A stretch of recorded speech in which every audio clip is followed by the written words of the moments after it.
Welcome to the ProcureTech podcast, bringing insight and inspiration into how digital technology is shaping our profession. I'm your host, James Meads, tea drinker, expat, definitely not your typical consultant.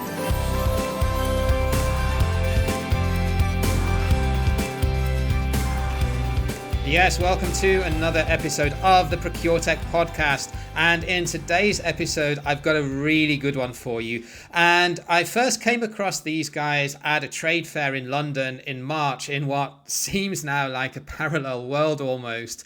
And what blew me away when I first met them and when they started explaining what their product does was just how much administrative work and sort of time-sucking work this tool could potentially take away from procurement departments as part of the sourcing process. And it's tools like this that I love when I get to hear about them, because I'm all about productivity and efficiency and getting something done in the shortest possible time. So when I understood how this worked and what it could do, I was really blown away. So if you, just like me, are not really familiar with how AI works and some of the capabilities and functions that it can do on behalf of humans these days, I think you're going to find this episode fascinating, just as I did when the guys explained to me at eWorld how this tool functions. So Benoit Larrieu from Silex, welcome to the show. Bonjour et bienvenue. Bonjour. Thank you very much for having me today. That's almost the limit of my French. I can just about survive there for a few days ordering food and drink, but that's pushing my limits. Well, that's the most important thing that you have to do in Paris. That's true. Yeah. And the wine. Yeah. And the wine. So before we jump in, maybe if you could give a real quick sort of 1 minute elevator pitch of what Silex does in a nutshell, and then we'll jump into some of the meat on the bone and understand a lot more about its capabilities as we jump into the interview. Yeah, of course. I think on the maybe on the feature side, etc., how we work with our customers today, the rest of the podcast is going to answer that. But maybe, just to understand the big picture, today's most mature purchasing departments have S2P tools. Everyone knows that, which makes it possible to digitize a certain number of processes, like a call for tenders, auctioning, contract, procurement, etc., you name it. But they really don't have any tools that allow them to have a better knowledge of their supplier environment and access to smart data, qualified data, so that they can make the best decision at a given time. So this is really what we do. You can see us as a tool that helps large corporates to feed their transactional systems with qualified data. One of the questions I had, the first question I had actually, because this is something that, I mean, I'm not a computer scientist, I'm not an engineer. I often hear AI and machine learning used as synonyms, but they're not, are they? They're different. Can you just explain what the difference is? Yeah, of course. So first of all, so that it's clear to everyone who's going to listen, I'm not an expert on the matter, but it's true that we develop these kind of technologies. So I'll try to give you some answers. The idea before everything is to understand what AI is. It's true that it's a bit of a buzzword today. Everyone's talking about it, and in the business world, we all know that there are trends. So a few years ago, the trend was digital transformation, and it still is, actually, more or less. Now it's artificial intelligence, machine learning, deep learning, natural language processing, etc. So on our side, we don't necessarily try to be part of that trend, but we try to develop algorithms that allow procurement professionals to become more efficient, quite simply. So that's really what AI is. You can sum it up to algorithms that are more or less evolved, by the way, and that allow to imitate human tasks. Machine learning, on the other hand, is a subdomain of artificial intelligence. So to simplify, if AI is based on algorithms, the concept of machine learning is to apply statistical methods to the algorithms to make them more intelligent. The concept, really, the idea is to feed these algorithms with billions of pieces of data so that they learn from this information. Maybe a simple example. Today we talk a lot about facial recognition. Um, but for AI to be able to recognize faces, they must be fed with millions of images of faces so that they can learn and be efficient. So machine learning is really based on the amount of data we're able to provide to the algorithms, and the more data there is, the better they will perform. That's something we're gonna talk about applied to purchasing, and how that works applied to purchasing. And it's just to get the basics, really, because we hear all of this terminology bandied around, and I understand roughly what it means, but I had no real difference. I didn't really understand the differences between the various types of terminology, and I certainly didn't know that machine learning was kind of like a subcomponent of Exactly. AI. So, I mean, I guess as we say in English, every day's a school day. So, thank you for that. So what you're saying is then the more data you feed it, the more intelligent your system becomes. And Exactly. I guess that leads on nicely then to the next question I was going to ask you, which is Silex claims to allow procurement departments to work more effectively and more efficiently. So can you maybe walk us through a couple of practical examples of how it can do this? Yeah, maybe to start on that one, to talk about the big picture a bit. The idea is that by aggregating billions of informations on supplier markets and on companies, being able to understand and process it, and allowing our users to access it easily, uh, we can quickly see that the possibilities are truly endless for purchasing departments. I mean, purchasing departments really know it today. It's these capabilities, the data capabilities, that are key. Um, to simplify, maybe at every stage of the purchasing process, buyers need to access simple information, and access a lot of information to make the right choices. So the series of use cases that we develop in this direction all really aim at creating what we call enhanced buying. So the enhanced buyer. This concept really refers to the ability for a buyer to make a purchasing decision knowing that he or she has analyzed all the information needed to make that decision. So maybe just quickly in terms of possible use cases, the list is really long, but we develop a few today. So as I said, we work on supplier discovery. So that's really the ability to identify new suppliers based on a need, and that's completely automatic at Silex. Also, based on the same principle, we develop a cognitive sourcing functionality. So it's really cognitive buying. It's not sourcing in terms of e-sourcing, cognitive buying. The idea is that for each purchase request, we're able to create a selection of supplier solutions coming from the company's product catalogs, their preferred suppliers, their contracts, etc. So that immediately on a single platform, the users can have a consolidated view of all the available supplier solutions that are internal to their company, but they're also able to challenge that with the solutions that are issued from the market. So it can kind of do a mixture of both, and it will look through an incumbent supply base either through existing contracts or legacy purchase orders. But you've also through Silex, you've got access to a wealth of other vendors that may be compatible based on the artificial intelligence that the platform uses. Exactly, that's exactly that. And the idea is that we're plugged with the company's information.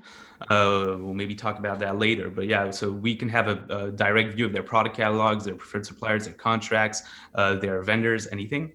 But we also have the same information on the market. So the idea, if we come back to enhanced buying, the idea is really to give them every information that they need to make the right strategy. So then again, it's interesting because artificial intelligence is it's really that. The idea is not right now is not for us to for the tech to make the decision. It's really just to give every information, access it simply, so that the buyer can take that decision. It's something that's we all know that, but for buyers, something that's extremely long to do. to have all the right information before they make decisions. And with our clients, we see before using our technologies, unfortunately, a lot of the time they take decisions, they make decisions without having scanned all the information that they could have. It's especially a common problem for categories or for items that are not really well known, or where the supply base is not known. I mean, if you want to source something like office supplies or spare parts or catering, then it's pretty easy to find out who those suppliers are. I mean, it would take a person more time to do that than a machine, but it's possible and it's relatively straightforward. But if you want to source something that's way more complex, and perhaps the engineer knows of one supplier that can do it, and you as the procurement person have to go out and get 3 bids to do competitive bidding, maybe you can walk me through how would then Silex use and leverage AI then to find potential vendors? Maybe to answer that one, at Silex, we actually use, we were talking about machine learning. We use a machine learning technique that's called clustering. So basically, we're capable of aggregating billions of pieces of information about companies worldwide. And then we assemble all of this data into what we call knowledge graphs. The idea is really to link companies on the one hand to concepts on the other. And that helps us to have a very detailed understanding of what these companies do. These models also allow us to automate a lot of tasks for purchasing departments, such as, and we were talking about supplier discovery, even on really complex maybe parts and pieces, etc. So really, technology allows us to match a purchasing need expressed by your natural language with a corresponding panel of suppliers. This supplier discovery use case actually was the first one we worked on. So it's our historical use case. We created Silex around that. But now today we created several workflows that allow users to identify new suppliers. So maybe this is going to answer your question. We have different workflows to identify new suppliers. So we have directories, which lists all the companies in a specific geographical area that are classified in a specific nomenclature. And we have filters that are available. So the users, if the users only wants companies that have more than a certain turnover, that are socially and environmentally responsible, for example. We then have a free search feature. That's a keyword-based search functionality, which allows really a more specific scoping of companies and suppliers. So actually, this is a second step in understanding the market, and it even offers a possibility to create shortlists, etc. This one, by the way, we developed with the French government. And then to answer your question, when the buyer's need is more concrete and a purchasing project has been created, he can use what we call the automated sourcing feature that goes much further than the ones I just told you about. So depending on the need that's written in the purchasing project, a panel of relevant suppliers is automatically created, and these suppliers are even notified that a buyer has a requirement. So the suppliers can register on Silex, exchange directly with the buyers using a very simple messaging page, etc. Of course, the use of the platform is completely free for our suppliers. That's something that's very important for us. So there's a few different levels. The idea is that when we work maybe on really, really complex parts, the most project we have on that, if we think of industries like the aerospace industry, etc., most of the time the buyers want our technologies to run on their own product catalogs, because all of that is information that they already have. Okay, yeah. So you see what I mean? So theoretically, then, depending on what the buyer wants to do, whether he wants to go to market and source new suppliers, or whether he wants to just put out an RFP to a list of existing suppliers who may be able to supply the product or service that he or she wants to go out and buy, it can kind of do both things. So if it's looking to source something on the open market with a vendor that is not known to the company, is all of that data in the public domain, and you just use AI as a means of scraping that and categorizing it and classifying it so as you can match the appropriate suppliers with the appropriate buyers? Yeah, so maybe just to answer that concerning the data we use, we can actually separate that into two big categories. The first category would be the data that our client already has on his existing supplier network. So internal notes, contracts, contacts, documents, product catalogs, etc. Um, then we can enrich all of that information with all the data that's important to them. So financial data, compliance, CSR, innovation data. All of this data is updated in real time and enables them to have an up-to-date view of all the suppliers in the market. The idea on the data is that we work, like you said, with open data. So either if it's open data or private data suppliers that help us to have the data in a specific zone. We have technologies that can help us list every company in a specific zone, and then, like I just said, um, we have data that helps us enrich the understanding that we have of that company, and also to have specific data like financial compliance, CSR, etc. So when you're going to a customer and extolling the benefits of this as a tool, what do they normally want to see as the what's their main objective? Do they want to just free up buyers' time and increase productivity, or are they looking at this as a tool to drive cost savings first and foremost? Well, it's actually quite interesting. It's actually both, and besides, we really think that the two are intimately linked. Um, on the feature I was talking about just before, to give you an idea, usually each such a process of identification and qualification of suppliers takes about 3 weeks manually. This time is reduced to 2 hours for our customers. So obviously, increasing productivity also generates internal savings. Right. Um, Time is money. Yeah. But in terms of savings per se, Silex allows buyers to gain in economic, but also in non-economic performance. Actually, we understand the driver for procurement departments, but for us, savings should actually not be an endpoint in purchasing right now. We see it with our customers today. The fact of buying better is more and more important to them. I mean, the situation we're in today with COVID is the result of 20 years of purchasing policies solely oriented towards cost reduction. Uh, that leads to fragmented supply chains, suppliers on the other side of the world, and at the slightest events, the slightest event, it's a domino effect.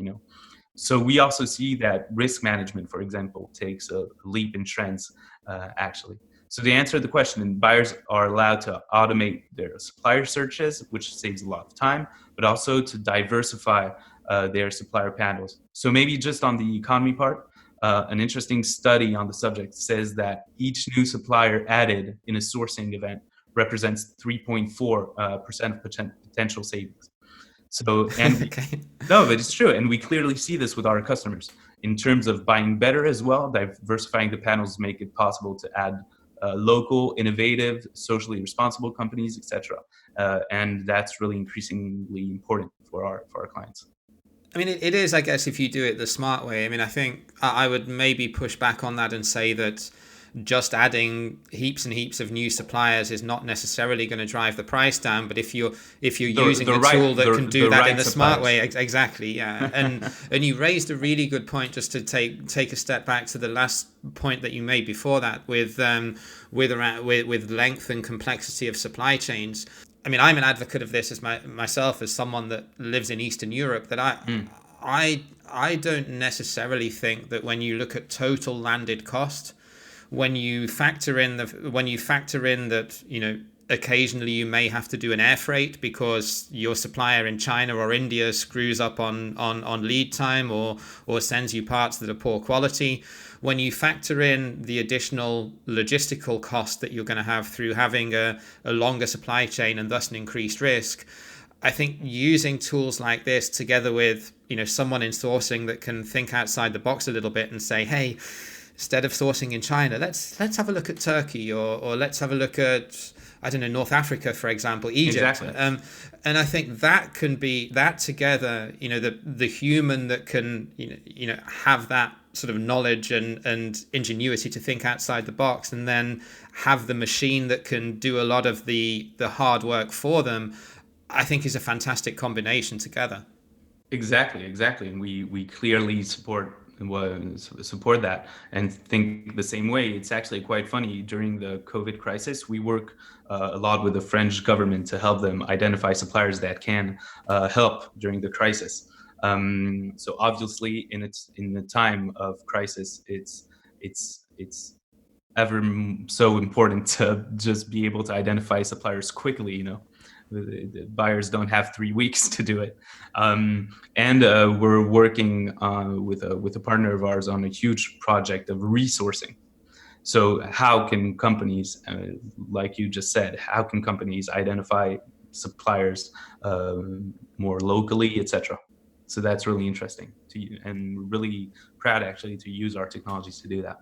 So in terms of who you're pitching this to as an ideal client, based on complexity and price of what it costs to use Silex, is your typical client base or sort of acquisition strategy more towards larger corporates, or could it also maybe as a light version help smaller or medium sized businesses that maybe don't have a sort of strategic centralized procurement department? Actually, nowadays we tend to address large corporates, which already have a fairly mature procurement organization. But Yeah. in the end, it really depends on the project. With large corporates, we're generally working on longer projects, which require more integration. But we're actually also very proud to equip smaller, even tiny organizations. Maybe to better understand, we talked about AI, we talked about data, but we didn't talk about software. So our solutions are really designed to be as simple as possible to use. The ergonomy is something that's very important to us. It's really in our genes, actually, since the beginning. We co-design the solutions directly with our customers, which allows to create simple and fluid interfaces, which is not always the case of all software and procurement. So yeah, we have very high service usage rates, and above all, we develop a platform that users are really happy to use. We tend to say sometimes that we're our users' best friends, but but um, but yeah, Silex can also be used in the standalone mode by smaller companies, and we're actually really we're really an everyday tool for the buyers. So this is very important to us. We're actually really proud to know that very small structures work every day with very advanced AI and data technologies. So it can sit in the cloud as a standalone function, and it doesn't necessarily need to be integrated into a company's legacy ERP system. No, yeah, completely. Well, this question is perfectly linked with the previous one, actually. Yeah, Silex is a SaaS, which can be used in a standalone mode or integrated for our largest customers, like I was saying, within a purchasing workflows, so with other tools, etc. We have native APIs also that allow us to interface the tools in a very simple way with our customers' ERP, their e-purchasing tools, etc. Maybe on that, yeah, today we have mainly three types of integrations. We have ERPs, e-purchasing editors, but also data suppliers. That's really important. And the third one, yeah, data suppliers is quite interesting for our customers because it allows them to aggregate all the company's data on a single platform, and our systems update that data every morning. So yeah, Sykes really has been designed around this idea of centralizing information, having simple access to information, and we think that's really something that's increasingly important today. So the data aggregation then is really, it takes away a lot of the manual management of vendor master data if a supplier's address or bank account or VAT number changes, for example. Exactly, and it's entirely customizable. So on each supplier profile, we can show the data that's the most important for our client. That's why the APIs are important. It's important to us for us to be able to connect directly with every data source that we have. Also, maybe on that, a point that's really important in our vision anyway, is that all of this data is updated in real time. And that is so important in the world that we live in which we live today, because the supplier markets move really fast.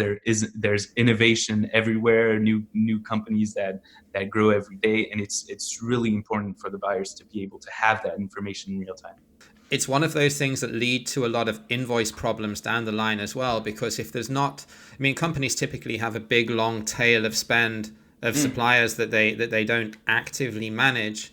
And if they're changing their address or VAT number or bank account detail or payment terms, and the customer doesn't even know, that often causes a lot of noise in the system with unpaid invoices and accounts being on stop, which then trickles down to the buyer, and the buyer having to get involved with sorting out pretty basic, $15 or pound an hour administrative tasks, which Exactly. they're not really being paid to do. So that I think is a huge advantage of the tool, even though it's not the main function. That is as something that can save, maybe not money, but certainly save time, and in turn that can then lead to buyers being able to do something more strategic. Exactly. What is next in terms of taking this forward? Because you're a fairly young company, so are you going more now on a growth strategy, or are you trying to add more and more features to the product? Both, actually. We created the company in 2014. We're now 30 people in the team. We have a really strong traction in France. So maybe two things: we're continuing to develop our features in a way that it can continue to address strategic problems for our clients. The idea is that's the way that we develop features at Silex. We work directly in agile mode with our clients. So so we can have and see the opportunity to take it a bit further, we're going to do that with our clients, but directly with them. And also, yeah, exactly. Well, actually, we met James in London at the beginning of the year, and that's what we want to do. We're trying to go global right now. We're starting to have really interesting discussions with customers in Europe and actually in the UK as well. Excellent. So, final question, Benoit, and this one's a really easy one. If anyone would like to connect with you and find out a little bit more about this, or to arrange a demo, how's the best way to get in touch? They can directly get in touch on silex.ai, www.silex.ai. So Silex is written Silex. Okay, that's pretty easy to remember. Don't even need to spell that out in the show notes. Okay, Benoit, it was a pleasure talking to you. I know, I love these types of things because it just helps me learn what's out there and what technology can do for us these days. And I really think this is the future. And if you're out there and you've got a very admin heavy purchasing department where you've got a lot of people that are spent doing day-to-day grunt work, something like this tool can really do the heavy lifting for you. I mean, there are other things out there on the market that do something similar. This isn't a sales pitch for Benoit's company, but this type of technology now is becoming more and more commonplace, and as it becomes cheaper and as more competitors come into this space, it's going to make it more and more affordable for even smaller companies as you go down the line now. So whereas now it may be mainly the domain of larger corporates, over time this is going to really come into the mainstream. So if you want to get ahead of the curve and be one step ahead of your competitors, I strongly advise you to do some more learning on what this type of technology can do. Benoit, thank you for joining me. All the best with your product, and yeah, hopefully we'll see each other again at a conference soon when we can fly and travel and drink beer together and all the things that we enjoy doing. Yeah, exactly. And maybe just a last word on what you were saying before, to learn about all of these companies that are doing great stuff and new stuff with data, AI, etc. We actually just made the 50 to watch Spend Matters list. Spend Matters, yeah. Yeah, and there's a lot of really interesting companies in that 50 to watch list. So if you want to go check that out, there's a lot of companies to discover. Okay, thanks again, Benoit. Take care, and thanks for joining. Yeah, thank you very much. Thanks again to Benoit for coming on the show, and it really is fascinating to understand just what technology and artificial intelligence can do for us nowadays. It really is an insight into the future with all of these great guests that I interview. Just before we sign off, if you like the ProcureTech podcast, then please hop over to LinkedIn and follow our page, or just go to Apple Podcasts or wherever you listen to the show and subscribe, and you'll never miss an episode. And not only that, we'll get to reach more people as well. All the best, guys. Take care. Chat to you again next week and speak to you soon. Thanks again for listening to this episode of the ProcureTech podcast. If you like the show, then please subscribe, or even better, why not write us a quick review on Apple Podcasts? It would not only really make my day, but it would also help our mission to enable procurement and finance leaders to become more data-driven through the power of digital transformation.